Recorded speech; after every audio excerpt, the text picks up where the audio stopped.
what has happened in BC Spirits? BC Spirits Spirit Day number 195. Now, I can't remember. I should have looked this up just before I go on air, but someone reached out to me about this little thing. The Lighthouse gin from Pacific Rim Distilling up in Ucluelet.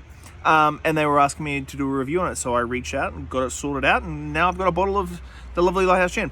Now, the guys up at Pacific Rim do things a little bit differently. So they really believe in terroir in a way that for gins and stuff, it happens, but this is a really intense one. So I'm just going to read from their little sell sheet here. So it's a distilled 5 times and fermented with wild yeast sour mash from the woods of Barkley Sound. Now, what does that mean? They mean they harvested yeast and cultivated yeast from the Barkley Sound. So they're not buying yeast from a lab, they're cultivating yeast themselves, and then they sourdough it. So they sour mash the yeast into the next batch, the next batch, the next batch. Now this is the crazy thing. It's slow fermented. Now slow is slow, like, oh, it's a 3-day ferment. No, this is a 3.5 week ferment, which is mental. That is, I've never heard of a fermentation run like this, pretty much in any spirit anywhere in the world. Really, really crazy. Then they get all their hand-foraged botanicals from Barkley Sound, 9 unique botanicals. Then they dehydrate and vacuum pack all the botanicals in-house. So then we're going to talk about what it is. So salal berry, that's the reason why it's pink, is that it's actually tinted with salal berry and Nootka rose, which is the wild rose that grows up there. So let's give it a crack. I've never tasted this before. I've just pulled off the little plastic seal, so it's my very first time tasting it as well. Oh, what just happened? What just happened?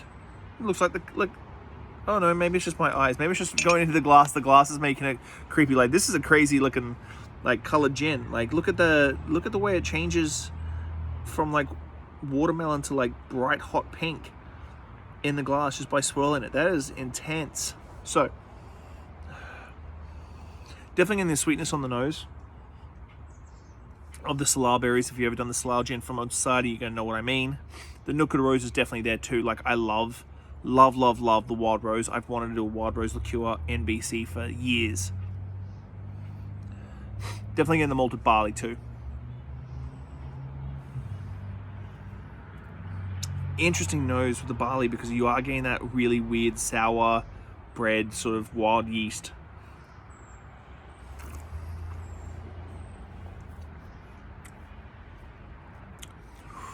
On the palate, incredibly unique. The barley's there, the botanicals there. I wouldn't say juniper. It's not a juniper forward gin. I would definitely lean it into.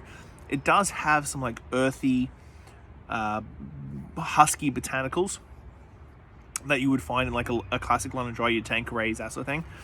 The salal and the Nootka are definitely like these bright notes, almost citrusy notes in the back.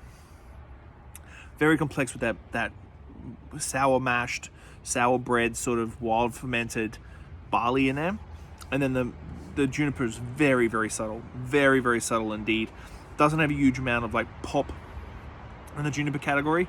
But that being said, like, it would fit into this Pacific Northwest gin that we've been going from, that sort of floral tones. The gin from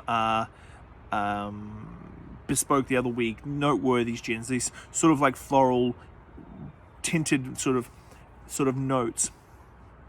Very, very super unique. It really is. What's their last line? Don't think this is a regular gin.